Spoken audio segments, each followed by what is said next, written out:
plenty of clients to go around. I say this a lot, there's plenty of sick clients to go around. There's plenty of people out there that are sick. Just look down the street. This is not competition, right? We're not competing with each other in this room. We're trying to build a community and grow together. I think there's plenty to have if we all work together versus try to do it our own way individually.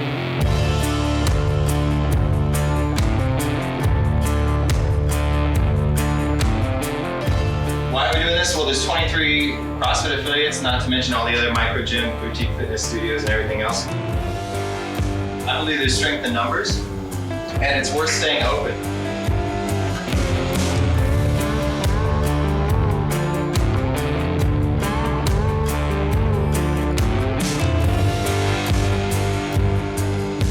We want people open because even if they have one member, that's somebody who's hopefully moving that sickness, wellness, fitness continuum, right? They're slowly coming from either sick or well, and they're moving towards that fitness, creating that hedge against the metabolic diseases that plague our society.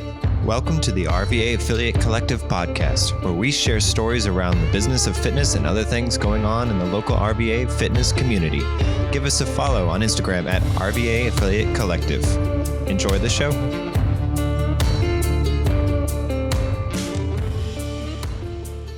Welcome to the Collective Podcast. I'm here with Hallie of DuraMater Therapy. This is the second time, so we're glad to have you back. And I understand that you have some specific topics you want to kind of deep dive into. Necessity is the mother of invention, Joe. And it turns out that I needed exactly what I've invented. I did not know what to do. I had injured my back in a CrossFit gym. I had gone to a physical therapist. I had gotten dry needling done. I had like a 12-week session with a chiropractor, did everything I knew how to do to get out of this physical pain. But there was also another emotional pain that came along with this injury, and it was being separated from my CrossFit gym, from my family, from the people who supported my health and fitness goals. I was completely alienated from them because they did not know how to help me fix my back. So after I rehabbed my own back, got trained in myofascial release, healed my back, got it strong again, I decided this is what I wanted to do for people. And it's not just for CrossFitters, but it's for any kind of athlete or person who wants to get back to doing what is meaningful to them. And because I CrossFit and I'm passionate about it, that's kind of who I tend to attract. So there really was an opportunity there when I hurt my back that I would never have realized initially. So I started looking at what else was missing from the market. And there's nutrition and there's recovery. And basically in a group setting, it's very, very difficult to really help people with their individual recovery needs. So that is what I do.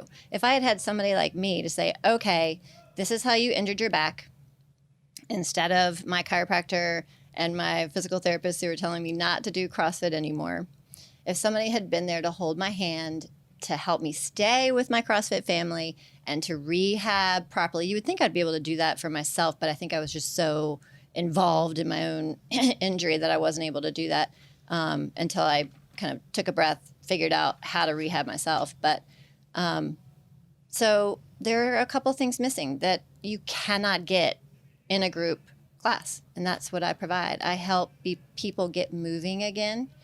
They don't have to be injured. People who exercise at this level have aches and pains. It's just part of it. So I get them to move well again. I help them learn how to have more balanced strength. I help them how to gain skill once they have, good nutrition, good recovery profile. Their strength is balanced. Then we can start working on getting skills, which I love. That's what has always kept me interested in CrossFit, is the next skill, chasing that next skill. So I want to keep people in their home gyms. I want to keep them in there with their fitness families because I think that's so important. It's such a primal need that we all have to have that community. So that is what I do here at DuraMater Therapy. Awesome. Yeah. So coming in, you mentioned that sometimes aches and pains are just kind of part of it, right? What's the difference, or how do you really know the difference between aches and pains, I just need to take a day off or maybe do a couple stretches or something, versus maybe I need more help? Yeah, I think sometimes that's hard for CrossFitters in particular. We don't have any trouble with work ethic. We sometimes overdo it.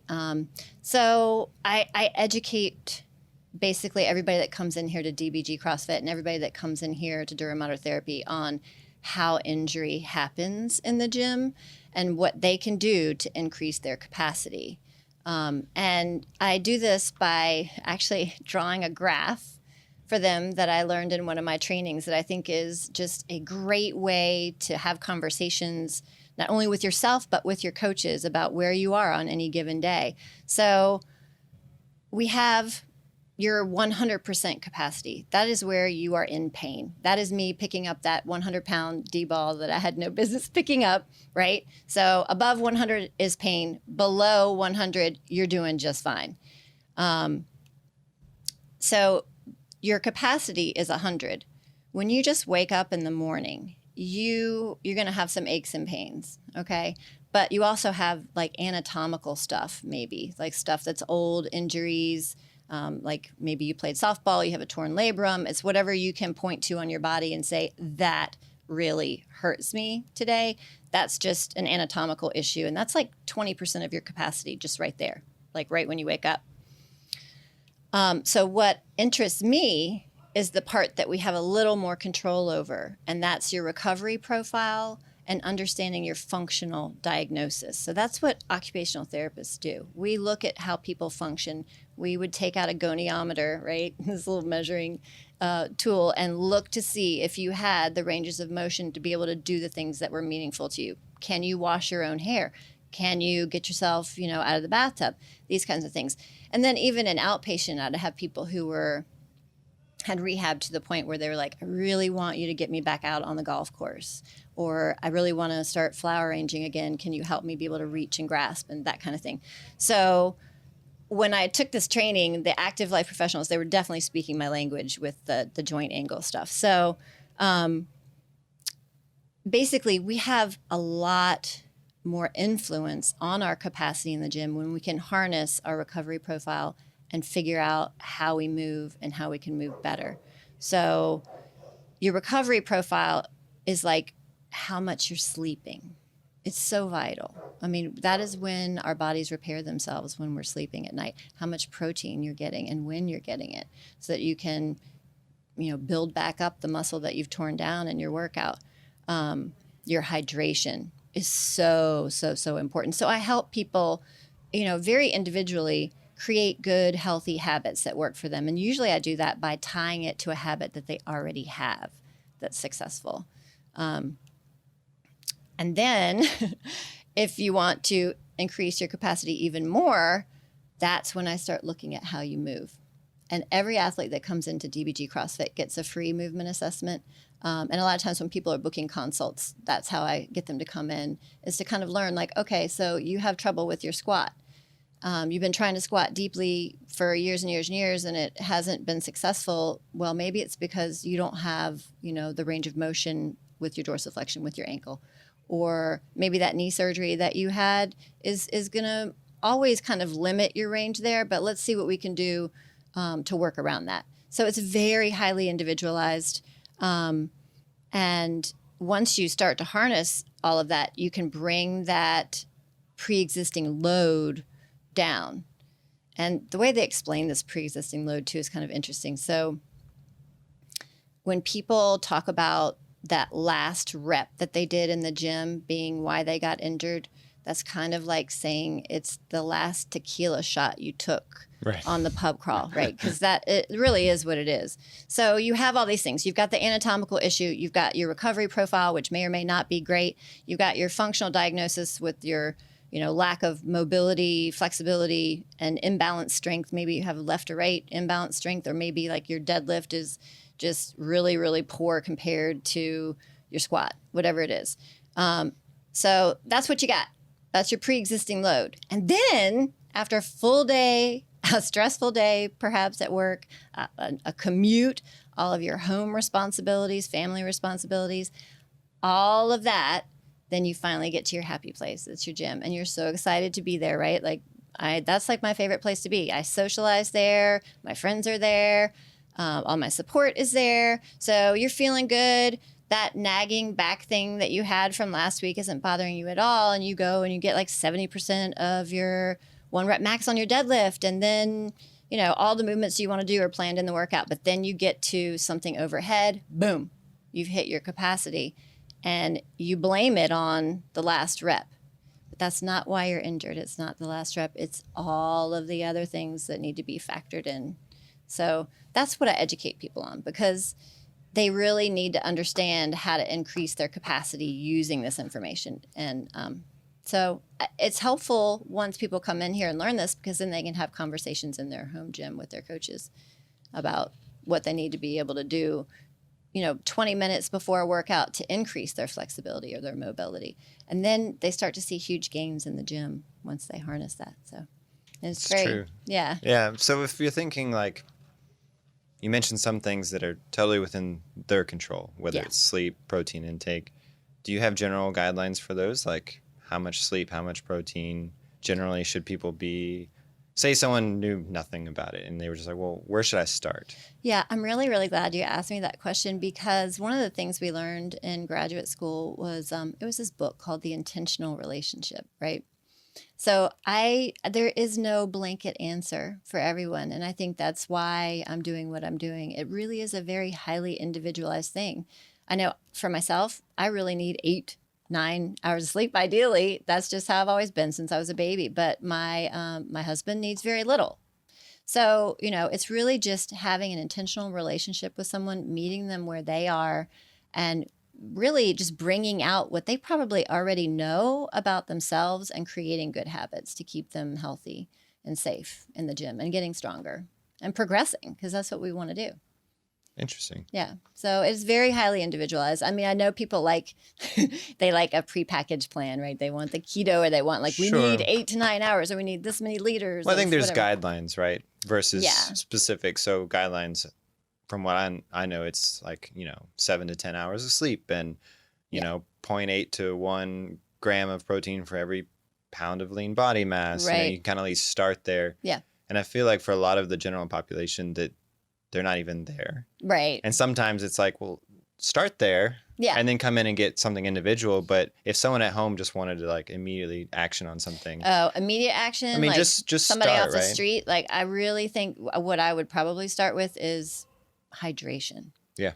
A lot of us are just walking around completely dehydrated all the time. And because I work with myofascial release and tissue, that is kind of you can get so dehydrated that it's your body becomes that ocean sponge that even when you put it in the water, it won't absorb. Right. It's so dehydrated. Our tissues really do get that way. So hydration, I think, is number one. And then really eating whole foods, probably eating, for a lot of us, more than we are eating, especially if you're working out this much, and more protein. Yeah. So. And hydration is important too, I think, because people drink a lot of fluids maybe, but, I guess wine wouldn't be a good one, right, for hydration, or something like alcohol, right? Yeah, probably not the greatest thing, but definitely water and electrolytes if you're sweating a lot.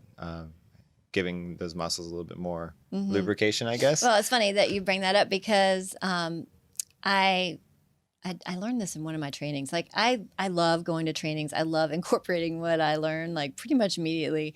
I've taken posture workshops, so I do that too. But anyway, the water, if you're just drinking straight up water, a lot of times it's not getting into your tissues because it needs a little bit of salt. That molecule carries it in. So that's why I've seen people put pink salt in their water and stuff. So I make soul water. Have you heard of that? No. Soul water. You What take is that? Himalayan pink salt. Okay. You put a ton of it in a little mason jar, and then you fill the mason jar up with water, and it can live on your counter forever and ever. It's not going to go bad. Right. But in your big jug of water that I know everybody's taking with them throughout the day, you just take a tablespoon of that soul water and pour it in with your jug, and you don't even taste it. Right. It's just there, and it really does make a big, big difference. Yeah, because especially if you're going in and you're doing an hour-long sweat session or something in the gym, you need some salt. And I think population tends to be afraid of salt because of the strange high blood pressure correlation, which isn't it's being shown to like not exist. Yeah. It's like if you have high blood pressure, like, you know, maybe sodium could be an issue, but usually it has no effect, or it's like, you know, 5 on the top number or something. Like, it's very small. And so people are afraid of sodium. They're like, low sodium this, low sodium that. I'm thinking, like, you do need salt if you're sweating. Your body needs it. There's just so much fear out there about all kinds of like things that should be very simple. So I try and really make it simple for people and make it easy for people.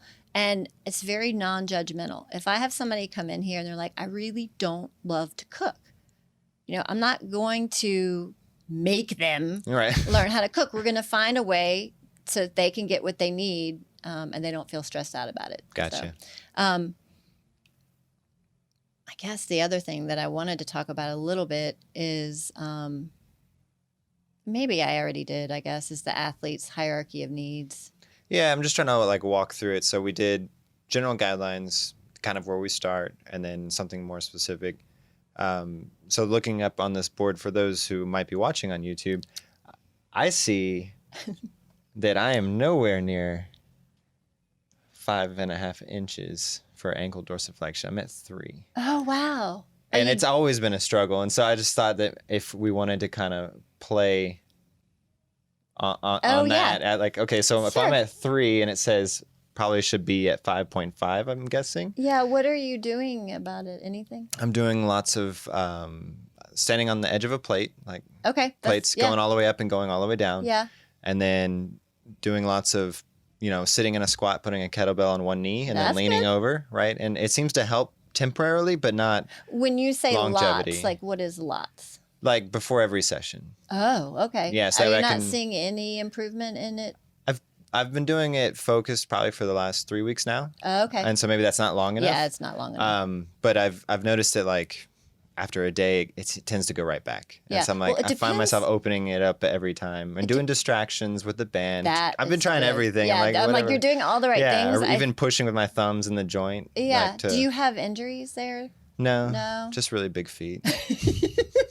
Well, that's a good thing. But so I think ankles, if you have a lot of injuries, that can be difficult to get more range in there. Are you feeling the pinch in the front or the back? On my right side, it's the front. On the left side, it's the back. Okay. And it's more in the calf on the left side. So it's kind of different, I think. Yeah. So you may need to do different things on each foot. Right.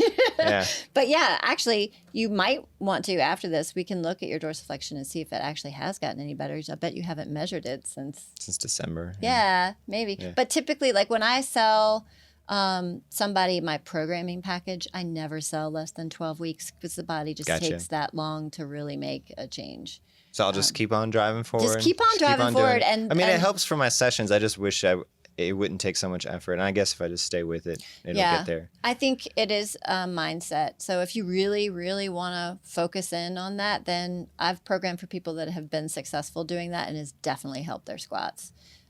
So they just go in 20 minutes early. They do the stuff that I've programmed for them. It doesn't take very long at all. And they're seeing improvement in about 12 weeks time. Oh, nice. It doesn't always just take 12 weeks. Sure. It depends on, but I do focus first on flexibility because it doesn't matter how much you're going to focus on your skill or technique. If you don't have the flexibility, you're not going to be getting anywhere. So it's really about kind of finding the right treatment for the right issue, right? Gotcha. So no amount of like passive mobilizations are going to fix a strength balance issue. Sure. Right? Sure. So you see people that have been coming in for years and years doing banded distractions for their shoulders, right? And it does like warm up their shoulders some. It helps a little bit. But a lot of times, and what you'll end up figuring out when you do a full assessment with me is that what you're really lacking is strength at that end range. Mm-hmm. So let's work on what we really need to work on. Makes sense. If you want to be a serious athlete and you want to continue to grow as an athlete, then you need to become conscious about what's really going on in your body at a joint angle level. And I was never able to get that from a physical therapist. They didn't really understand CrossFit. They just figured that's the only reason why I was getting injured is because I was, CrossFitting. So, right. I think there's a fine line between like finding a physical therapist that does CrossFit Yeah. versus someone who doesn't understand it and all they think is what they saw on TV and they think it's just scary extreme sport. Yeah. Yeah, because I've known people who've gone to like CrossFitting physical therapists and they've got a completely different Yes. treatment plan. Yes. Yeah, totally different. So, and I think that my clients really appreciate that because we all love to talk about CrossFit. Sure. Everybody knows that about us. Awesome. So they get individualized, they work on their program. What else would they do? Kind of like, I guess, going through that whole cycle of the athlete, building the capacity we talked about, right? Fixing things that are issues, whether it's joints or strength imbalances. We talked about sleep, hydration, protein. What would be next, I guess, on the list? Well, I think if they're coming to me in pain, that's always the number one thing is getting them out of pain. And I would say most of my clients are coming to me because they're in some kind of pain. They're reactive instead of proactive, right? Yeah. Yeah. I mean, I would love it if people would be kind of, and that is part of the 12-week program. That includes like coming to me for the soft tissue, which I think is absolutely indispensable. True healing in the body can't happen when our parasympathetic nervous system is not activated. You really have to be in a nice, calm place to heal. So we start with that, just getting them out of pain initially, showing them how to self-treat if they have an issue. And then after that, that's when we do the movement assessment. We see if there's anything here. They all of a sudden become enlightened as to why they're having difficulty squatting in the gym or whatever it is, kipping, running, and then they are empowered, really, not only to be able to self-treat with the myofascial release in the gym, but to hone in on where they need to work to make the gains. So we have that. And then after that, once we kind of set the goals and they've reached those goals, that's when people are like, can you please help me get my handstand push-up?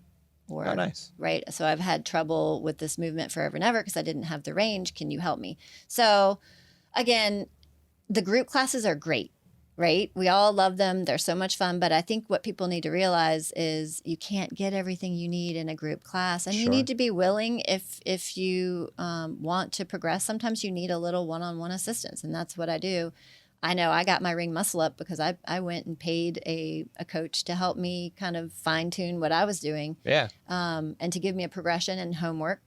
So, and often they don't need to come but like once or twice for a skill because I'll give them a progression. They do their homework and then they check back with me. So it's a continuum. Right. And then, people that have tendinitis or whatever, when they flare up, they know they can come to me and I will listen, treat, teach them how to self-treat, and then teach them how they can prevent it in the future. So, and I think that's interesting with the skills because you can not only spot if they have some sort of limitation, right? And you can also help them with that versus like a coach says, oh, you don't seem to have the ankle flexibility to do this thing. Here's a template I found online, do this stuff, right? You have specialized knowledge in that so you can actually help them with their limitation. Well, yeah, and I think, a coach doing that is like definitely part of their job and that's great. But when you have somebody and you have that one-on-one intentional relationship with somebody holding you accountable. So when I program, it's online. So we're talking every single day. Yeah. And I'm looking at your nutrition and I'm looking at your hydration and I'm looking at what you're doing in the gym or what you're not doing in the gym and getting your feedback daily. So I think that's what makes the difference is that I've been to graduate school, for this. And I bring that knowledge with me. And I also coach CrossFit. So I get it. I get it. I can't do all of this in the class. Sure. But we have coaches here. We have a coach that's a physical therapist. Nice. We have me and an OT, and we are definitely looking at everybody that comes in here from a joint angle up. So they all get a free movement assessment. And I think we're seeing people gaining skills quicker than they would otherwise. So it's fun to see. That's exciting. Yeah. The other piece of what I do really is help them track habits and feel good about checking off those good habits every day. So that's something else that I bring to the table that you can't get in a group class. Sure. And I think that's important. Like when you said even progressions and checking in with them, that's huge because chances are there's a lot of resources out there that they could probably use. But if they don't have anyone looking out and checking on them, then are they going to do it? Yeah, no, literally, like on the program that I use, I'm like, hello, Yeah. So, Sure. It's nice that you're holding them accountable because they know someone's going to be knocking on the door asking how they're doing versus like, I'm going to follow this thing. And if I don't do it today or tomorrow, no one's going to like yeah. And I think check in on me. by the time we're doing that, we've spent so much time together that our relationship is such that they're not afraid to tell me the Right. truth. But they know that we're in this together. Like we're literally figuring it out together. And I truly do believe that everybody that comes to me, they all have what they need inside themselves. I just help to bring it out. Yeah, they need that accountability, right? Yeah. To help kind of drive them. Like you said, that intentional focus. As soon as you put some money down and someone's calling you, it's Yes. amazing how quickly you start following. Right. I'm really glad you brought up the money piece because a lot of times people don't realize that they can use their health savings account cards with me or their flexible spending account cards. There you go. Yeah, there's no need to be walking around hurting. Come on in and I'll do myofascial release with you and then teach you how to treat yourself so that you're not walking around with your aches and your pains. That's great. Treat yourself in 2020. Yes. Thank you, Joe. I think that's my tagline. Treat There you yourself in 2020. Awesome. Thanks, Well, thanks Joe. so much for chatting with me. And if people wanted to find you and talk to you about all this stuff we just went over. Yeah. I guess I'm most active on Instagram. So Okay. it's at DuraMater Therapy. And DuraMater stands for Tough Mother. It's Latin for Tough Mother. Right. And then I have a Facebook page, which I'm not as active on. But if you want to learn about me, my website's probably the best way. And that's how people book with me. It's www.duramatertherapy.com. And I have my own clinic that's right next to DBG CrossFit on Gaskins Road, 3821 Gaskins Road. So I think the way that I've found that's best to connect with new clients is when they book a free 20-minute consult call with me, and then we can see if we're a good match to work together. So That's great. yeah, that's really the best thing to do is just book your 20-minute consult call and we can chat. There you go. Yeah. Get a free chat with Hallie and see what she can do for you and see if she accepts you into her family. You don't have to be a CrossFitter, right? No, but I do want to make sure that we are a good fit. Yeah. And I prefer to work with people who have already invested in their health. And Sure. But certainly anybody can use what I have. So, and I've helped a lot of people make good changes already this year. So maybe you'll be one of them. Well, that's great. Yeah. Well, thank you so much. Thank you. Thanks for tuning in to the RVA Affiliate Collective podcast. This is Joe Ellis. Be sure to follow us on iTunes and give us a subscribe. Also check us out on YouTube under the same name, RVA Affiliate Collective. Thank you. Have a good one.